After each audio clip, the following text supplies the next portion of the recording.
Today, Gypsy is here in the Chillicothe Correctional Center in a very different kind of prison. Dr. Phil. Nice to meet you. Good to meet you. Let's just start with kind of where you are now. You're in prison because you took a plea deal, correct? Correct. You pled to what? 10 years incarceration for second-degree murder.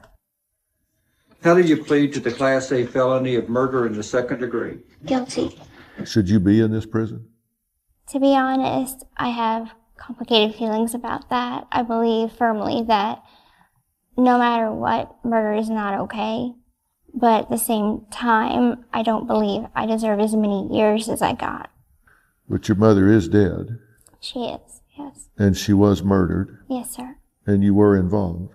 I was. And but for you initiating this sequence of events, she would still be alive. Yes, sir. So in that sense, you are responsible for her death. Yes, sir. What would be a just punishment? I'm not really certain on that. I do believe that I do deserve to spend some time in prison for that crime, but also I understand why it happened, and I don't believe that I'm in the right place to get the help that I need. Are you glad your mother's dead? No, sir. I'm glad that I'm out of that situation, but I am not happy she's dead. Why did you want your mother dead at the time? At the time, I knew that I was being abused, but I didn't know exactly what kind of abuse it was. I just knew that I wasn't allowed to do a lot of things, and my mother was the reason. She would force me to be in a wheelchair and force me to go to doctor's appointments that I didn't need, and I just wanted that life to stop. So ultimately, I never wanted her dead. I just wanted that life to stop, that life to be dead, the life I was living. Right. Well, let's talk about that. What's the earliest thing you remember in your childhood? I think my first memory would be in the hospital. And I remember having a surgery done to my eyes, where they had to put a patch over my eyes. And how old would you have been, you think? Probably like 3 or 4. Do you remember going to school? I've never been to school. Never got to go to kindergarten, pre-K? No, sir. No, sir. Do you remember playing in the backyard with other children? I played when I was younger with my cousins. As I got older, I wasn't allowed to have any more friends. Did you want to go play? I did. I asked Mom if I could go play outside, make a friend, and she'd be like, it's too dangerous. You have to stay in here. Go play with your Barbie dolls. And so my stuffed animals became my friends. I don't think calling Gypsy's life sheltered would do it justice. Her mother controlled almost every aspect of her life. The control was total in the same sense that the control of a kidnapped victim sometimes is total. Her daughter was in essence a hostage. There's a point at which you got put in a wheelchair. Mm-hmm. And you were 7 years old, correct? Yes, sir. Why did she tell you you were going in the wheelchair? I did get into a motorcycle accident with my grandfather, and it skinned my knee. And she took me to the hospital and then told me that the doctor gave her a wheelchair, and I have to be in a wheelchair now. Forever? Forever. She had me use a walker before the wheelchair. And then after that motorcycle accident, put in the wheelchair. Why did she tell you you had to be on a walker? She said that I had muscular dystrophy. But did you feel any different the day before you got the walker than the day you did have the walker? No, sir. You were able to run around? Pretty much, yes. And would you forget to get it and run into the kitchen? There would be times that I'd forget to grab it and then go to walk. And then my mom would catch me and be like, use your walker. I questioned Dee Dee about it, and I'm like, she can walk or not? You know, she's been in a wheelchair all her life. And, you know, the answer I got from Dee Dee was, you know, she had a disease she was diagnosed with, and it was going to progressively get worse, and eventually she was going to be bound to the wheelchair at all time. Did she tell you when you went out that you were to stay in the wheelchair? Yes, sir, she would. But you knew you could walk. Yes, sir. Did you ever say to her, Mother, I can walk. Why am I in this wheelchair? No, sir, I never asked that. When she wasn't around, did you get up and walk secretly? I did, yes, sir. Did she ever catch you walking? She did a couple times. And what did she say or do? She got so upset with me, she would punish me so bad. Like, she started hitting me with a coat hanger and telling me all kinds of mean things. She would tell me that she wished she had an abortion when she had the chance, that I ruined her life, that I have no idea how hard it is to keep up everything she built. Did you understand that you being sick was necessary to keep up what she built? Because you got a house from Habitat for Humanity, you got donations, you got different things from people for being sick. Mm-hmm. So that was a source of income for her, right? It was, yes. And I had no idea that I was a part of that. You didn't know that you were a cash cow. No. Dee Dee got a house from Habitat for Humanity. They would have free trips here and there, free flights. She was getting some money from a couple of celebrities. Their life was full of free stuff, I guess, fun stuff. The Blanchard scammed many different charities and lied to many different charities across the U.S., including churches and support groups. Dee Dee Blanchard was exaggerating her daughter's medical condition for financial gain. You were diagnosed with epilepsy about this time as well, right? Yes, sir. And so they started giving you Tegretol, Mm-hmm. and it caused your teeth to crumble. Yes, sir. Did you know what was happening at the time? No, I really didn't. I just didn't understand why my teeth were falling out. I had to have them extracted. I just knew I was losing teeth. But you know now you didn't have epilepsy. I know now. You know now you didn't need to be in that wheelchair. Mm-hmm. You know now she was making all of that up. After you went in the wheelchair, you had a feeding tube inserted. Yes, sir. Did she tell you why? My mother told the doctors that I couldn't eat, so they put a permanent feeding tube in. Looking back, are you suspect as to what she might have been putting in that tube? Could she have been poisoning you in some way to keep you sickly? It does pique my curiosity because I don't know all the names of the medications that I was on.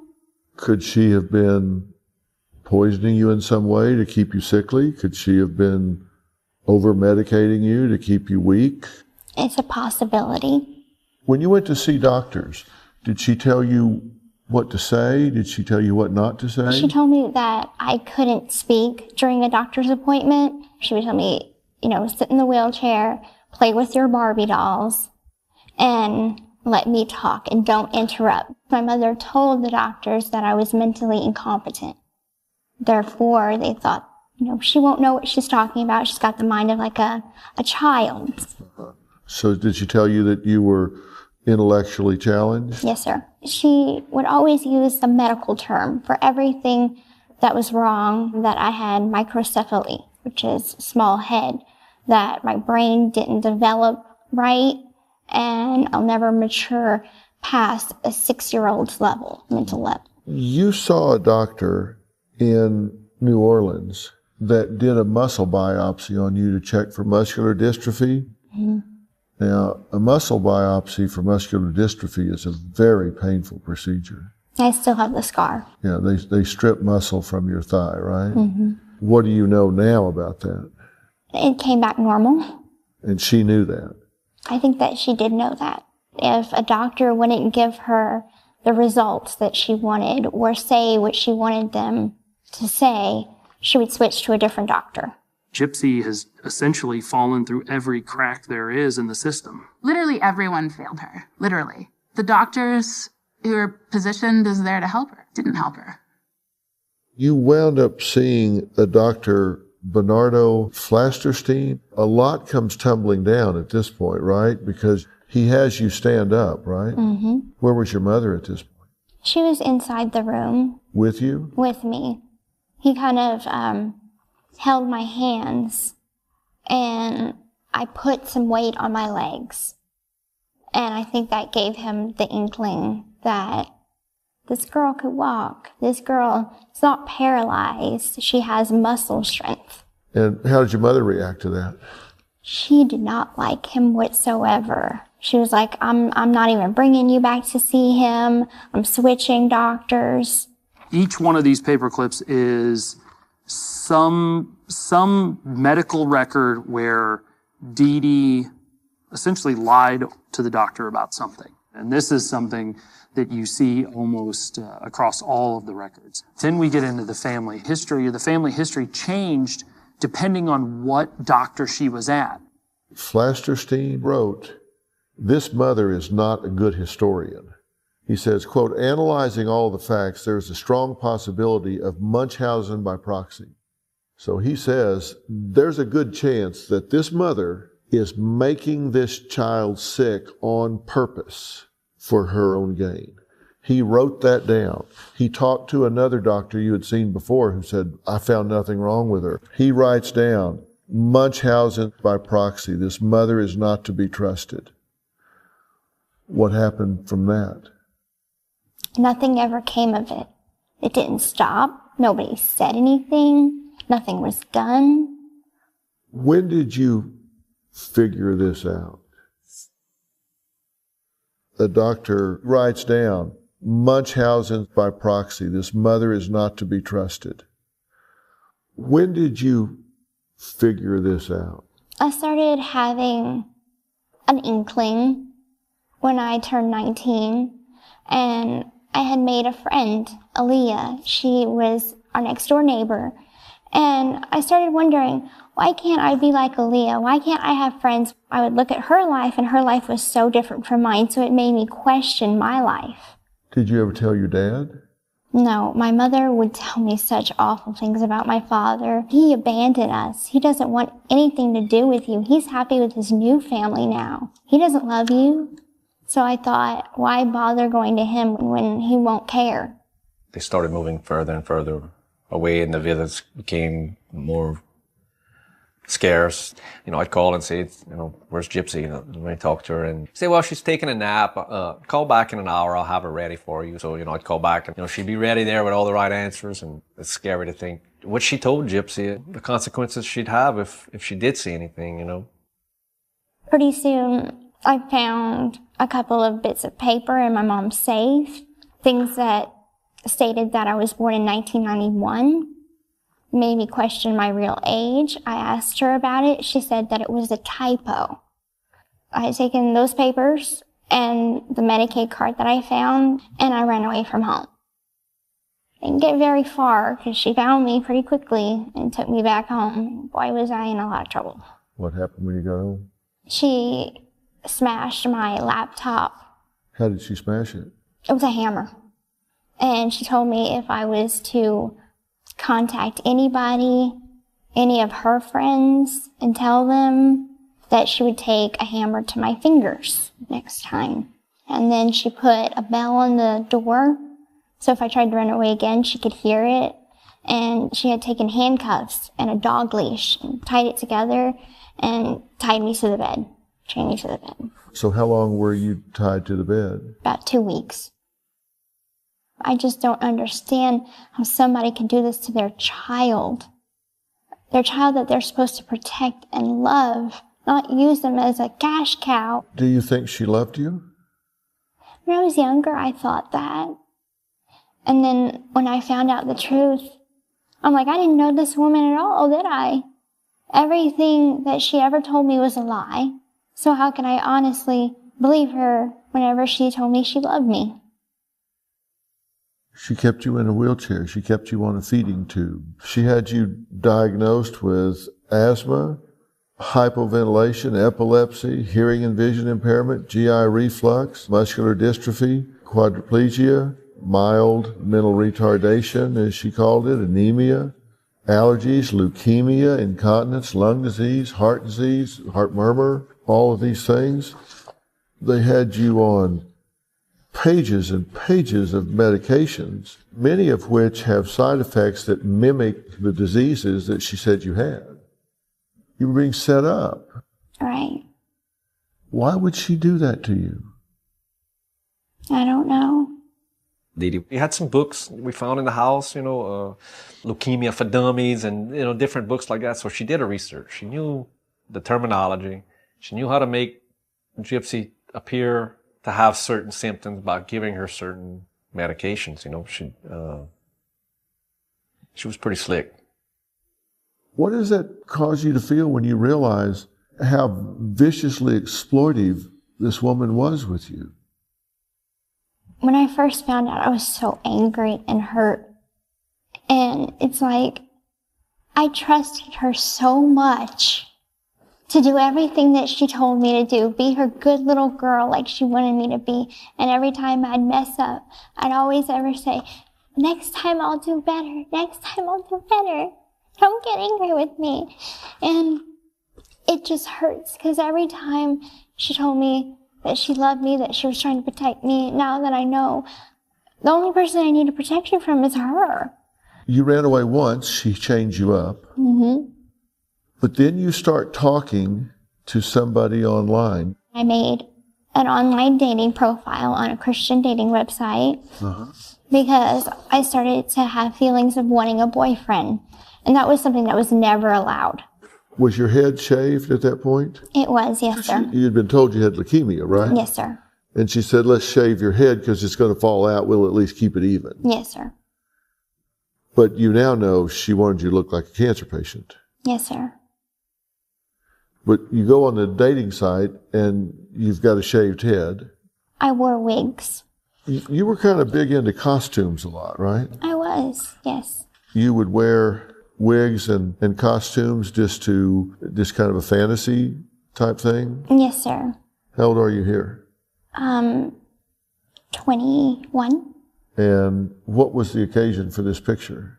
We would go to a sci-fi fantasy convention. We being your mother and you. Mm-hmm. Okay, in your wheelchair. In my wheelchair, yes. And how about this picture? That was at Disney World. And who are you in this picture? Cinderella. Does that seem odd now? It does seem odd. So you're on the computer and it's on this Christian dating site that you meet Nicholas. Nicholas Godejohn, the man who was arrested with Gypsy and charged with Dee Dee's murder. Godejohn also has a criminal past. In 2013, he was arrested after investigators say he was watching pornography and fondling himself in a McDonald's restaurant for 9 hours. Police charged him with carrying a concealed weapon. And you guys communicate for about a year? Our relationship was about almost 3 years. How much of it was just talking back and forth on the computer? 99% of it. What did he say when you said, I'm in a wheelchair, but I can walk? He said that he knew already. He said that he was psychic and that he had these premonitions that I could walk. What did you think about that? It was more of the tamer things that he used to talk about. He also thought that he was a 500-year-old vampire named Victor. A 500-year-old vampire named Victor. What did you think about that? He said that he was psychic and that he had these premonitions. He thought that he was a 500-year-old vampire named Victor. A 500-year-old vampire named Victor. What did you think about that? I was like, oh, okay. I played along, I guess. You didn't believe it? Or did you? I think a part of me did believe it at the time. You did believe he was a 500-year-old vampire named Victor living in Wisconsin. Mm-hmm. What else did he talk about that was less tame than that he was a psychic?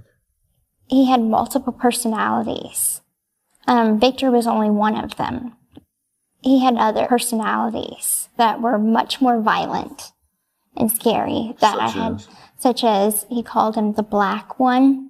He would just talk in this horrible, scary voice, and he would talk about how he wanted to kill me and how he wanted to rape me. He said, I will kill you so bad they will never find your body. But you wanted to meet him. I did. I was in love with thought I was in love with the good side of him. I was very, very naive back then. I never had a boyfriend. I didn't know a good relationship from a bad one. All I ever knew of love was what my mother showed me.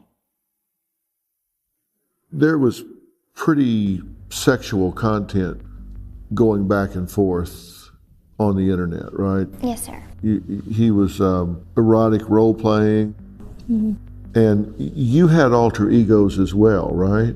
I made alter egos to fit his. Okay, like tell me about Little Kitty. Little Kitty was kind of a little girl. I kind of based her looks off of anime cartoons. You said it was based on his personalities. And which one did that one go with? That went with his little boy personality. And then there was Candy. What was that? Candy was more of the vixen, more risque. And that went with what? That went with his, that personality that's more sexual. And what about Ruby? Ruby was for Victor. Ruby was for the vampire. So Ruby was evil. Ruby was a werewolf, and she was the evil one. Okay. So that goes on for quite some time, right? When did you meet him for real? In March of 2015. And where was that? At a movie theater. We went to see the new version of Cinderella. Right. And my mother and I was going to see the movie. So I had asked him, why don't you come and meet me finally? And so he took a Greyhound bus to Springfield, Missouri. From Wisconsin. Were you excited? I was very excited to meet this person that, I've been talking to for so long. Do you go in a costume? I did. Did people look at you? They just thought it was like a little girl wanting to dress up for a Disney princess movie. And how was he dressed? I had bought him some nice clothes to wear and sent it to him. I just wanted him to look nice, so hopefully he can impress my mother. She didn't know he had come down from Wisconsin. No. She just thought some guy you bumped into at the movie. Right. So were you alone with him at the movie? No, my mother was sitting right next to us. And then my mother got increasingly angry because I was paying more attention to him than I was to her. Okay. Was this picture taken at the movie? Yes. Okay. Did you have sexual relations with him at the movie? Yes, sir. Where was your mother? She was in the auditorium. We had went to the bathroom, in the men's bathroom. I wheeled myself to the bathroom and he followed while my mother was still in the auditorium. She knew he was following? Yes. She thought that he was going to get popcorn. Where did you go once you got in the men's bathroom? The handicap stall. And what happened then? We had sex. So you have sex in the handicap stall in the men's bathroom at the Cinderella movie, and then you get back in your chair and motor back out to the auditorium, and she knew none the better. Here she is. She's 24 years old. She's growing up. I mean, you can't deny adolescence. She really loved the guy. She wanted to have a family. She wanted to be married. People do a lot of things for love. Now, it's after this meeting at the movies. Did you ask him to kill your mother? Investigators say the awful Facebook posts that tipped off friends that something was wrong were actually authored by Gypsy herself. She told investigators she knew her boyfriend, Nicholas Gojan, was going to kill her mother, and she did nothing to stop it. After this meeting at the movies, did you ask him to kill your mother? Yes. We had thought of different ideas. We called it Plan B. I was getting desperate, and we bounced around that idea. But did you ask him, quote, will you kill my mother for me? I probably did, yes, sir. Now, you had some text exchanges that seemed to me that this Plan B was pretty much a collaborative process. On June 2nd, you send a text that says, I'm 100% in, hun. I'm ready, truly. He says, why you say that, baby? You say, because I've finally allowed myself to accept you're my everything. I will go with you and live our dream. So then on the 9th, you say, hun, does he require just the gloves and knife? When you're saying he to Nick, you're referring to his alter ego, Victor, right? Yes, sir. And Nick says, hun, that side of me expects duct tape too, to muffle her. You say, okay, baby, we have that. I'll pre-cut it. At 7:25, Nick says, dear, I should ask you this before he has to. Is your mom a light or deep sleeper? You say, light, hun. Okay, dear. Now he's excited. They're gonna go down tonight, Ruby said. That's your alter ego, your evil side. And he says, well, how does Ruby feel about it? She keeps me numb in order to cope and survive. We now fast forward to that night, 8:36 p.m. You text, I left the gloves outside the front door and the screen door is squeaky. So try to open it just enough to get in and close it gentle. I'll hand him the knife and the duct tape inside, darling. It's pre-cut and ready. At any point during this time, did you look at this and say, this is beyond weird here? I'm talking to a guy that's talking about himself in the third person, and the third person's a 500-year-old vampire, and he's glad that my mother's a light sleeper so she'll be awake when he's hacking her to death. I mean, even though at the time you felt like you wanted her dead, did you think this is beyond strange? To be honest, I didn't think it was real because we had been talking about it for so long that I became numb to the idea, like, oh, okay, we're just having another conversation about it. We're not actually taking the steps to planning this, and this is going to happen. I'll hand him the knife and the duct tape inside, darling. It's pre-cut and ready. At that point, you knew this was happening, right? I just went through the motions. It didn't sink in until it was actually happening.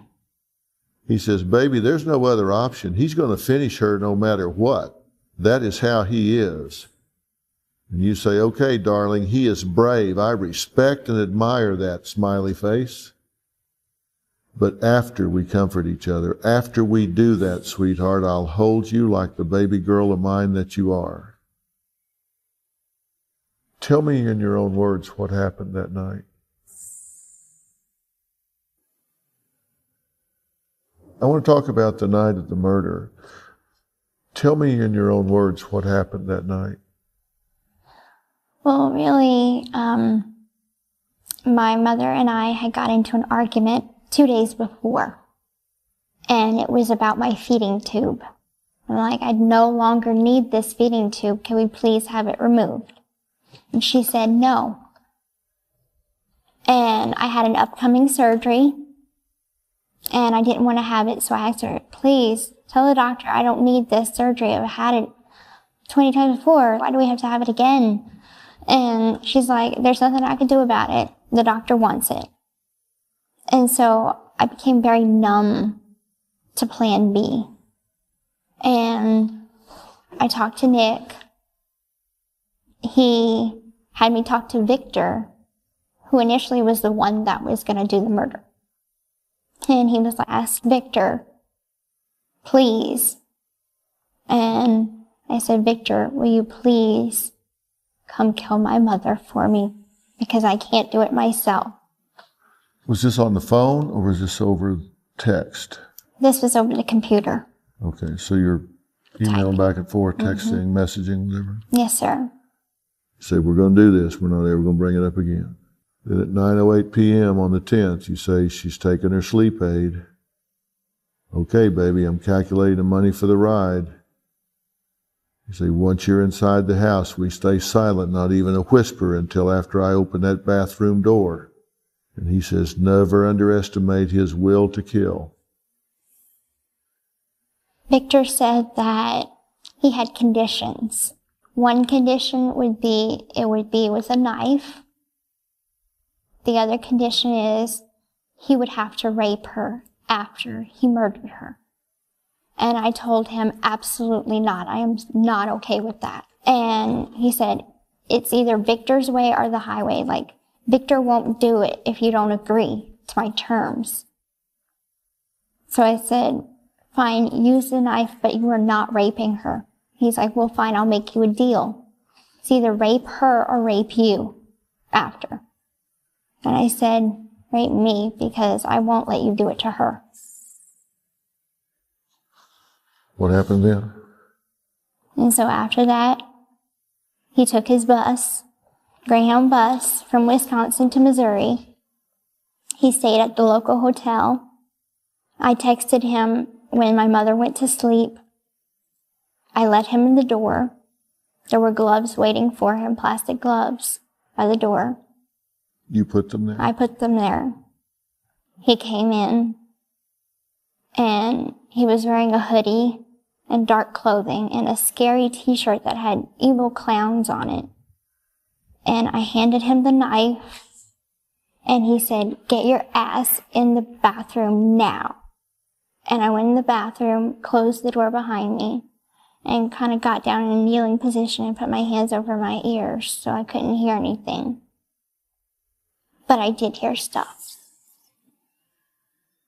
I heard her scream for me a couple times.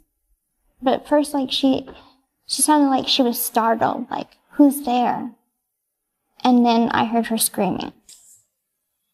Your mother was screaming your name for help. And I wanted to go and help her. But he had told me prior, if you come in the bedroom, Victor might hurt you too. Like, Victor will lash out at you if you try and stop it. So I was scared of that. And I was scared of what I would see. And I was just so scared. So I didn't move, even though I wanted to. And then she called my name about 3 or 4 times, wanting help. I didn't move. And then it all went quiet. How did she call your name? It was like asking for help. Like, Gypsy, help me. Did she call it as though she knew you were involved, help you, or? No, I don't think she knew. I think that maybe she thought it was a random break-in. Take me through the moment you heard that. It broke my heart. Because I knew there was no going back, even if I wanted to. It's like part of me wanted to save her, because there were good parts to her, and she was my mother. And then the other part of me was like, if it's going to be over in a little while, and I'll be able to live this good life where I'm free of her. But moments before, you had just let the murderer in the door and handed him rubber gloves and a knife. Mm-hmm. And your good life was going to be with this man that murdered your mother. Yes. Did you think about the fact that you were making a plan to live with someone that you say was capable of stabbing your mother to death? A daughter, once thought to be missing, is now charged with her mother's murder. The news of Gypsy's alleged involvement in the crime is the biggest shock of them all. Court records show Godejohn and Gypsy were in an online relationship for 2 years. An earlier statement, investigators say Godejohn told them that he and Gypsy planned to kill Dee Dee so they could be together. Records show Godejohn came to Springfield from Wisconsin after Gypsy asked him to kill her mother. Did you think about the fact that you were making a plan to live with someone that you say was capable of stabbing your mother to death? I thought he loved me, and I thought he wanted to protect me, and I thought I'd be safe with him. You're in the bathroom floor. Mm-hmm. Did he come in there? He did. Whenever it was all over, he had this knock code. He knocked on the door 3 times, scratched the door twice, and that was his code to let him in. But before I could let him in, he commanded me that I must shave my legs and any body hair and present myself to him naked. So he's standing outside the door with a knife and rubber gloves on, and it sounds to me like you're preparing yourself like a sacrifice. It's what Victor wanted.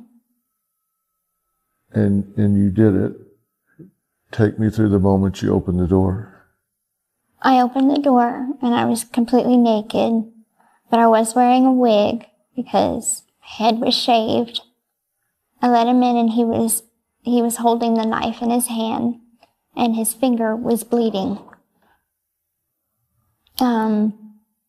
And he said, she tried to fight me off, but I was too strong for her. Clean up my finger. So I got bandages, cleaned off his finger. Then he commanded me to clean up blood spots on the carpet that led from her bedroom to the kitchen, where he had walked to get a paper towel to cover up his finger. What happened then? He tells me to grab a suitcase. I find a suitcase, and he starts going through my things in my closet, picking out clothes to pack. Then he calls the cab, and we leave the house. So how far do you think you were from your mother's dead body while all this was going on? Not far. My room is across from hers. I don't know how long it took her to pass away. Did you go in the room? No, sir. And every time I'd pass by the room, he would stand by the door and block my view, so I couldn't see. Did you want to see? No, sir. You've seen it since then? No, sir. They've never shown you a picture? I've requested, even from my attorneys, don't show me. Did it occur to you that he's dripping his blood all over the place and you're calling a cab? This is not real stealthy. I know.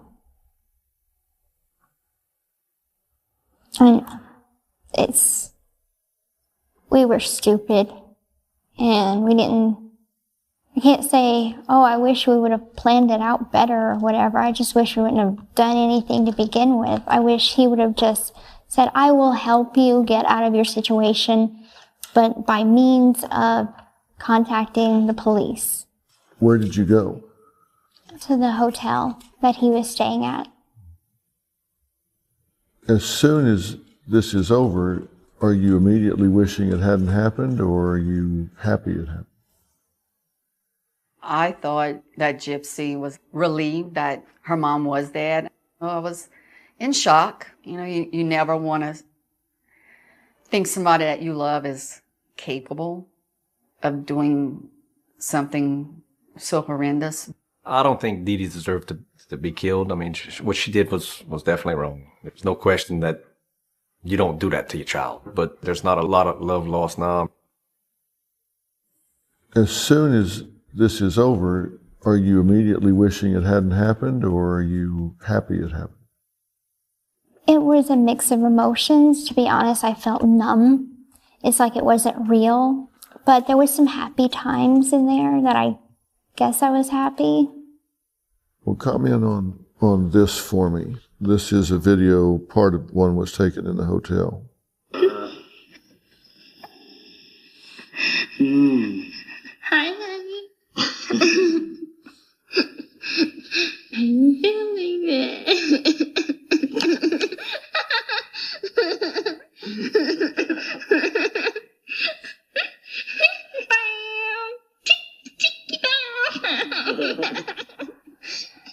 He's eating a brownie.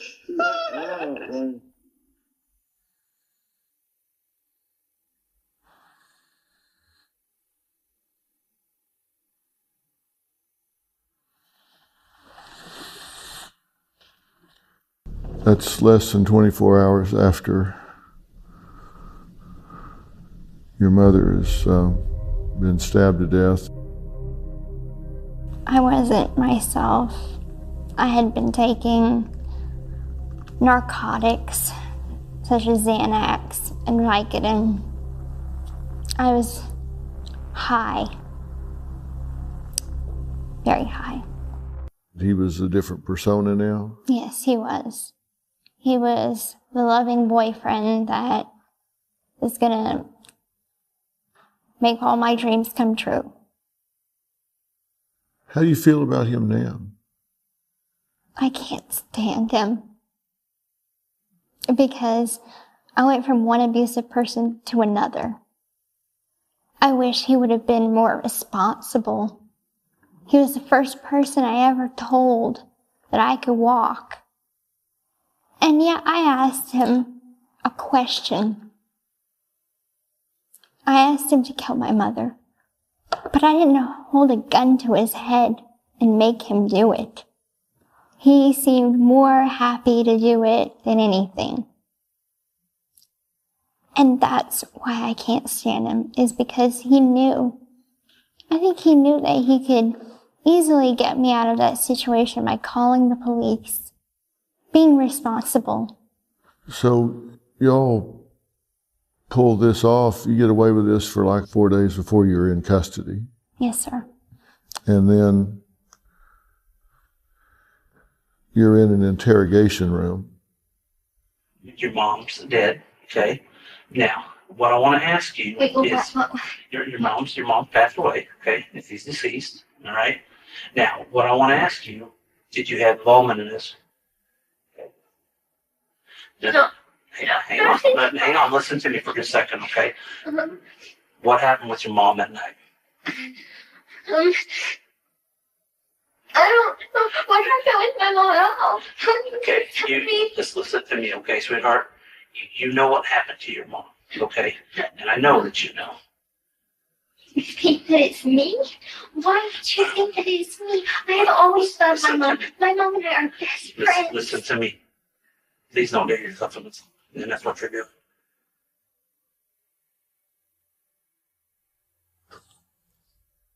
Tell me what you're thinking right now.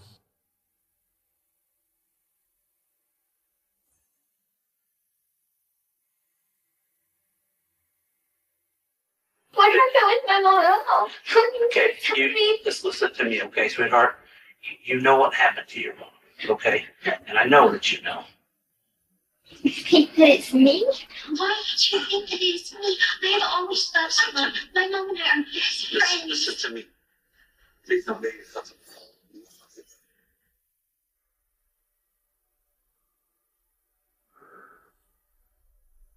Tell me what you're thinking right now.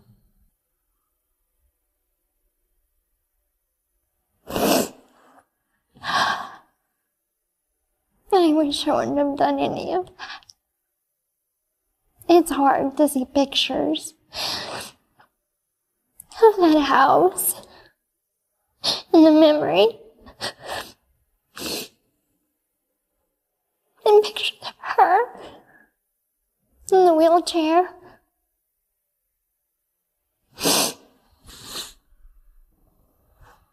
Well, was it justice? No. She didn't deserve what happened. If anything, she just deserved to be where I am. Did she warp your personality? Did she warp your mind? Did she warp your moral compass? In the beginning, yes. And through my life, yes. She taught me how to be a good liar. A very good liar without any conscience. And I'm changing that. I'm trying to be a good person now. I don't want to be like my mother, and I'm nothing like her. She was trained to lie and steal and cheat and all of that her whole life. Now it's just teaching her how to do the right things and believe in that way of being right and true and trustworthy. But she's still got 6-7 years before she gets out. It's just a lot to choke down, deal with, and digest. When we found out everything that happened with Dee Dee and with Gypsy, I was furious. I couldn't believe that a mother would do this to their child. How could any parent, hurt their child. But Dee Dee was a piece of work. Definitely a piece of work. You say all you did was to ask him a question, but in the 3 days prior to the murder, you had some text exchanges that seemed to me that this Plan B was pretty much a collaborative process. I just wish I could go back and walk in front of somebody. And none of this would have had to happen. You said he could have said no. You could have walked out that front door. You called a cab after you hacked her to death. You could have got to call that cab and left. You could have gone to a women's shelter. You could have gone to a police station. She would have found me. She would have convinced them that I was lying. And she had paperwork to prove, like, I was mentally incompetent. Nobody would have believed me. You think this was your only exit? I thought it was at the time. What do you think now? If I can go back. Now I know I should have called my dad. I should have told somebody. I should have walked in front of somebody. And it would have changed everything. Tell me about this post.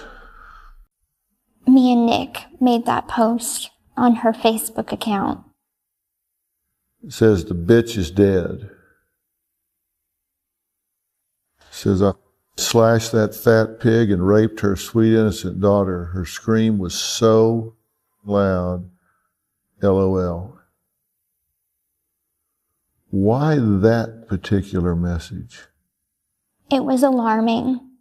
The whole point of the post was I wanted her found. I couldn't stand the thought of her body just being there. And I remember something Nick had said when he first entered the house to kill her. And it was, this bitch is dead. And so my mother never cussed online. She never put anything alarming. And I thought that was alarming. That would alert some of her friends to call the police. Well, in the alternative, you could have just gone to a payphone and called police and said, go check this address. There's a dead body in there. Or you could have said, do you need to do a wellness check on XYZ address? I wasn't that smart. You could do that as opposed to 4 days after you hacked your mother to death saying that bitch is dead. I mean, that's a pretty aggressive tip. It was meant to be aggressive. It was meant to be alerting. Because I thought her friends would look at that and say, something's not right. So let's call the police. Well, that's an understatement. Something's not right. But I do regret making that statement. Not because it got me found and arrested, but because that was so wrong. It's not right. Well, let me ask you this. So, they find your mother hacked to death. Your wheelchair's there. You're gone. How did you think this was going to turn out? How did you think this was going to turn out? I thought that they would put out a missing report for me and that people would just give up. Lots of kids go and people go missing and then they're never found. So I thought that I'd be one of those cases, that I'd just never be found. But you told your friend you had a boyfriend, a secret boyfriend. I forgot about that part. Yeah, what was that one? Then, of course, he's dripping his DNA from the bedroom to the bathroom, back into the other bedroom. Mm-hmm. And you got paper towels in the trash with his DNA all over them. Mm-hmm. You mailed the knife to his parents? To his house, yeah. Godejohn told detectives he mailed the knife back to his Wisconsin home where he and Gypsy were arrested.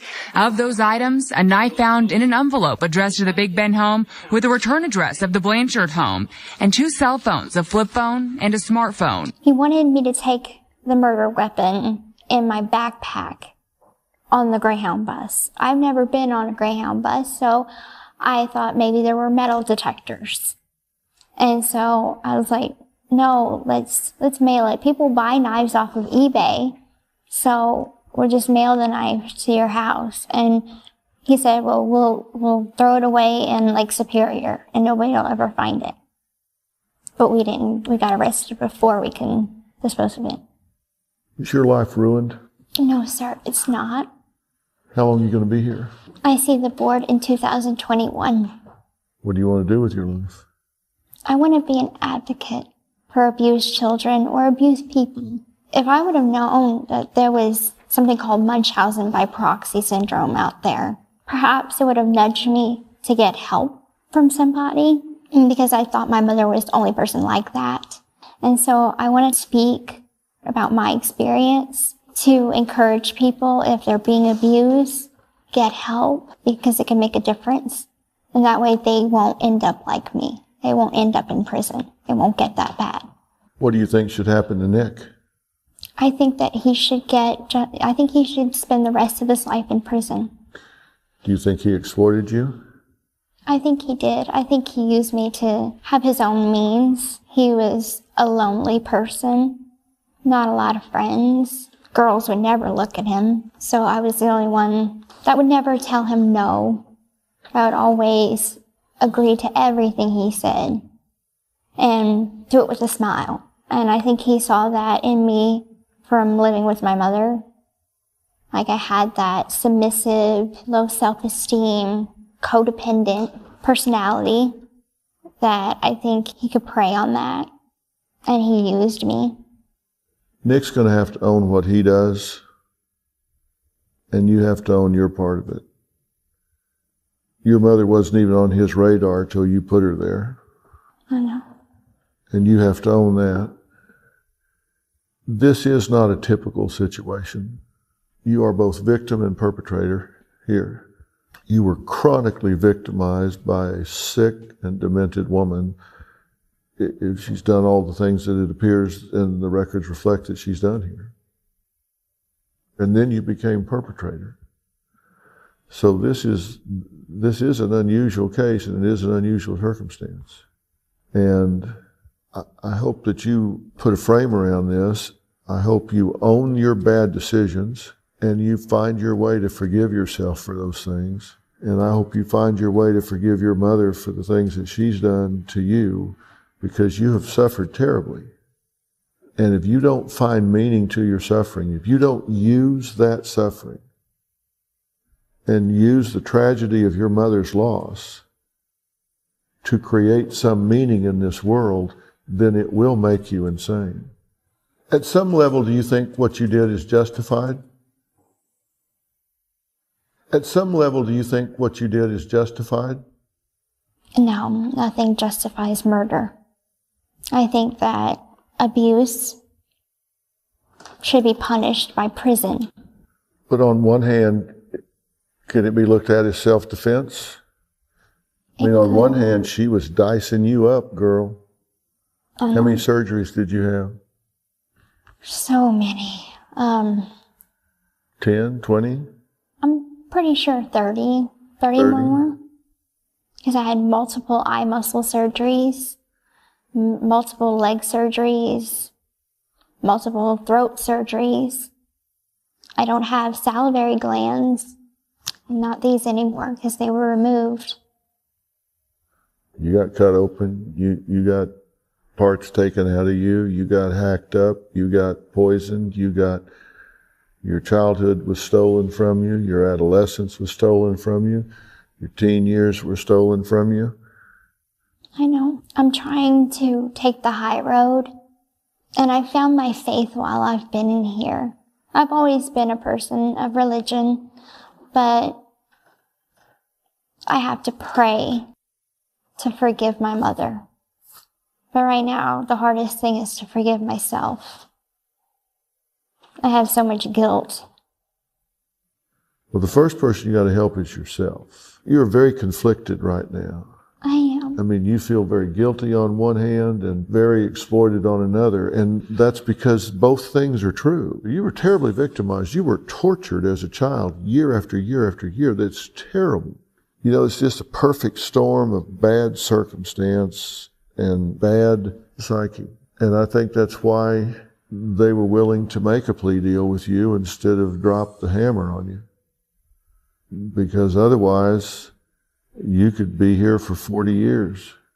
Or life without parole. Yeah. So I think the system has acknowledged the uniqueness of the situation while also meting out a punishment that says we cannot condone this kind of vigilante justice of getting even. Mm-hmm. It's hard to judge her. I'm never going to question or ask her why you didn't do this or why you did this that way. I feel guilt. How can I let this happen? You know, why I wasn't there for Gypsy more. If I could have built that relationship with her, she wouldn't have hesitated to call me and say, Daddy, you know, this ain't right.